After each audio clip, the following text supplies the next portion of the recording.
Bonjour, docteur Babo Amadouba. Bonjour, Merla. Docteur, vous êtes le directeur général du 3FRT, Fonds de financement de la formation professionnelle et technique. Le 3FPT obtient la certification ISO 9001-2015. Quel est le sens de cette reconnaissance, directeur? Merci beaucoup, Merla. La certification est importante pour nous dans la mesure où le Fonds de financement de la formation professionnelle ne forme pas, nous finançons la formation.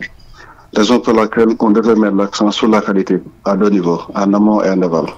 D'abord par rapport à la gestion de la qualification des structures qui interviennent, ensuite à la suivi de prestations des qualités. Raison pour laquelle le défi lié à la qualité était important pour nous, d'autant plus que nous demandons à l'ensemble des organismes qui travaillent avec nous d'être accrédités ou bien habilités. C'est ces deux notions qui mettent l'accent sur la qualité, mais on devait montrer l'exemple à ces établissements que nous, la qualité est au cœur de notre métier. Voilà un peu à quel point cette certification est importante pour nous. Oui, qu'est-ce qui a été déterminant dans le processus de l'obtention de ce certificat? Oui, en fait, dans le cadre de la certification, le premier document qu'on vous demande d'établir, c'est la politique qualité. Et dans notre politique qualité, on a défini la mission du Fonds de financement de la formation professionnelle, la vision du Fonds, les orientations stratégiques, les axes de la qualité. Mais il y a deux éléments phares, l'engagement de la direction générale pour obtenir la qualité et surtout l'implication du personnel. Donc le plus déterminant, c'est l'implication du personnel transféré. Parce que l'entreprise, souvent, est divisée en direction, mais lorsqu'on s'engage dans un processus qualité, on divise en processus. Donc, dans chaque processus, il y a un pilote et un copilote. Et tous les pilotes et les copilotes, ce sont le personnel du Fonds de financement de la formation professionnelle. Donc, le plus déterminant à mon niveau, c'est l'engagement de mon personnel et je les félicite pour cette prestation. Oui, vous êtes le directeur général de 3FPT. Le rôle et la mission et les objectifs du 3FPT, c'est quoi, docteur? Oui, la mission du Fonds de financement de la formation est de renforcer le capital humain conformément à la vision Sénégal 2050 dans son axe de capital humain de qualité et équité sociale. Donc, lorsqu'on dit renforcer le capital humain, dans un premier temps, c'est l'augmenter l'employabilité des jeunes pour leur permettre d'avoir du travail. Deuxièmement, l'augmenter la compétitivité des entreprises pour augmenter la compétence. Et troisièmement, c'est faciliter l'accès grâce au relèvement du plateau technique. C'est la raison pour laquelle nous, on fonctionne en termes de guichet. Le premier guichet, c'est le guichet de financement des demandes individuelles. C'est là où on apporte des bourses de formation aux jeunes. Le deuxième guichet, c'est le guichet de financement des entreprises et des organisations professionnelles pour le plan de formation des entreprises. Enfin, le troisième guichet, c'est le guichet de financement des établissements publics et de l'innovation pédagogique pour augmenter le plateau technique de ces secteurs-là. Oui. Aujourd'hui, qu'est-ce qu'il faut faire pour bénéficier des financements et comment abordez-vous le défi de la réinsertion? Oui, pour avoir le financement, donc c'est toujours en termes de guichet. En France, c'est facile. Le 3FPT, c'est la banque de financement de la formation. Nous avons un premier guichet où on finance les bons de formation. D'abord, on a les BFI, bons de formation initiale longue période. Là, on finance les CAP, les BEP, les BT, les BTS et les DTS. Ce guichet est réservé aux jeunes qui ont entre 15 ans et jusqu'à 40 ans. Maintenant, le deuxième guichet, c'est le guichet pour les entreprises comme vous. Les entreprises, souvent, ont les obligés d'avoir un plan de formation pour augmenter leur compétitivité. On a ce guichet-là pour ces entreprises qui sont éligibles, les entreprises sénégalaises de manière globale. Le troisième guichet maintenant, puisqu'on parle d'accès à la formation, parce que c'est un peu comme l'axe 3, aménagement, développement durable, dans lequel le Sénégal est divisé en 8 pôles, nous voulons que la formation puisse intervenir partout. Ce qui accompagne les établissements publics en matière de projets d'investissement, en matière de projet de renforcement de capacité, en matière de projet d'écriture et de révision de programme. Voilà, l'intervention se fait au niveau des guichets. Oui, directeur, revenons sur le bilan de votre première année à la tête de cette structure. C'est quoi, positif? Oui, c'est un bilan positif quand même. Même si comme on dit souvent en matière de qualité, il y a toujours amélioration continue. Zéro défaut, ça n'existe pas. Mais de manière globale, ça a été un bilan très positif à mon niveau. Oui, abordons le... Oui, allez-y. Voilà, on peut citer la certification ISO. Oui. On peut citer aussi la construction de notre siège. Nous pouvons citer les PIFI, ce sont les projets de formation insertion où on est parti un peu plus loin parce que former c'est bon, mais à partir du moment où on peut former pour insérer, donc c'est un produit sur lequel nous misons beaucoup. En fait, les PIFI, ce sont des contrats tripartites entre 3PT, une entreprise et un organe de formation. Donc tout d'abord, une entreprise dit j'ai besoin de telle personne pour telle qualification. Nous finançons la formation à 100%, ajuster la formation, l'entreprise va le recruter. CDD ou bien CDI. J'imagine que le défi est énorme.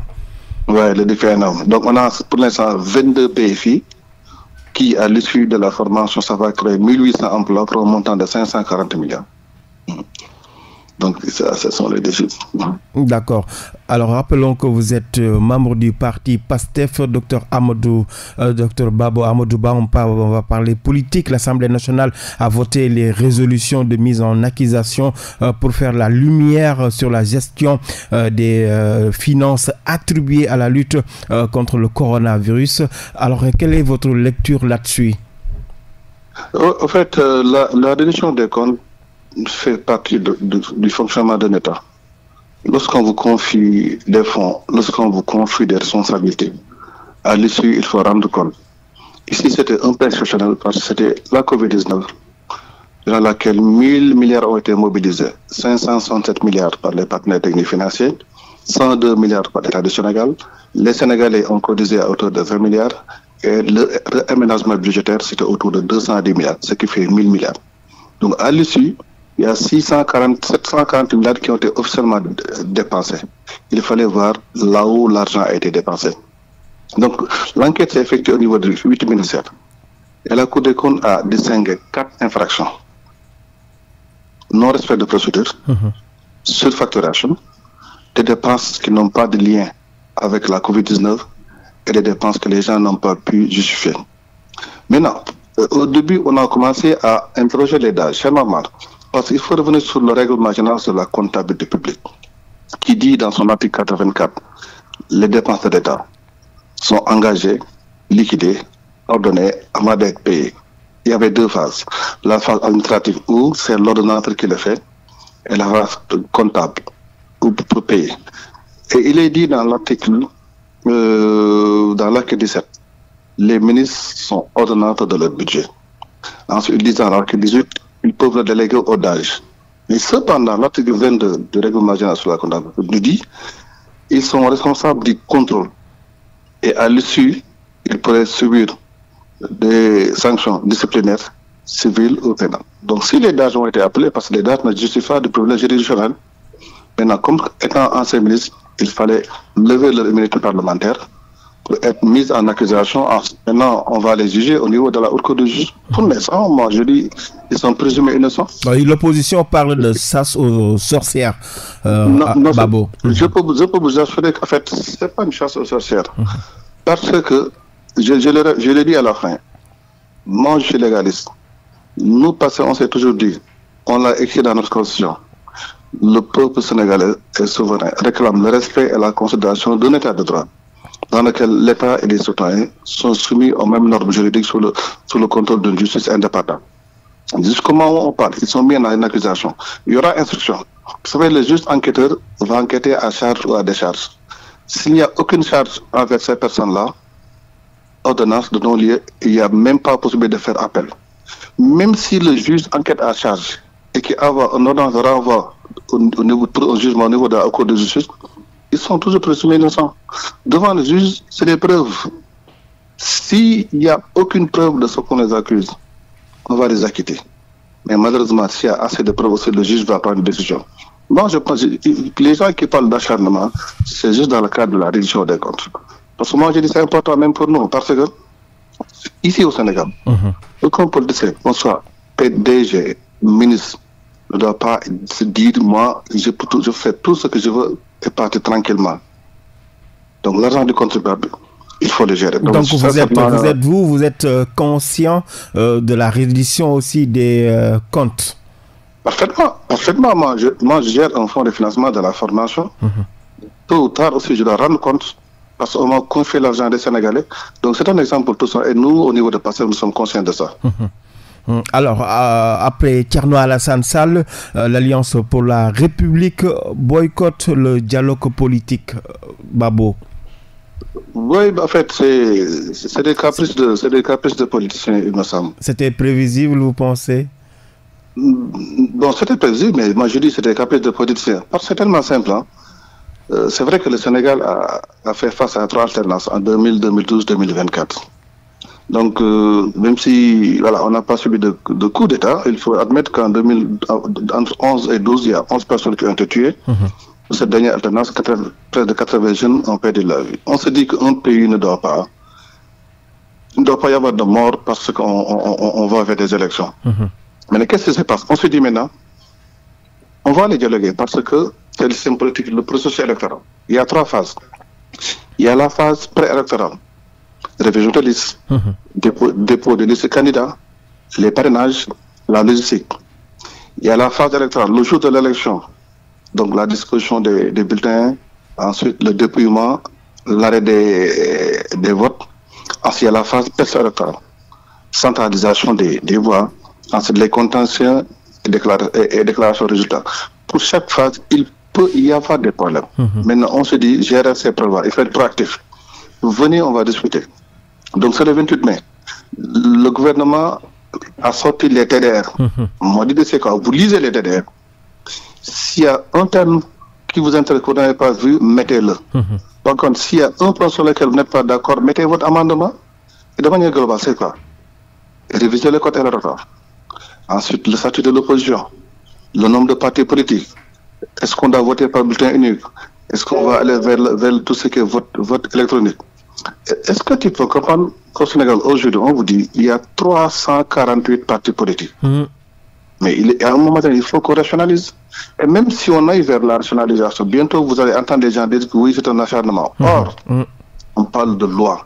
C'est en 81 que le multipartisme intégral a été relancé au Sénégal par Abdou Diouf, avec cette fameuse phrase Maintenant, le pays, dans un pays, il faut des lois. Et la loi de 89 met l'accent sur la création, le fonctionnement, le financement et la dissolution des partis politiques. Imaginons si on avait appliqué ces 5 critères. Un parti politique doit avoir un siège. Un parti politique doit avoir un compte bancaire. Un parti politique doit déposer ses états financiers. Un parti politique doit mener des activités politiques. Un parti politique doit participer à une élection présidentielle.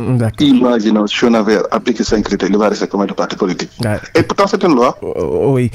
Merci d'avoir répondu à notre invitation, Dr Babo Amadouba. Merci beaucoup. Je rappelle que vous êtes économiste et directeur général du 3FPT.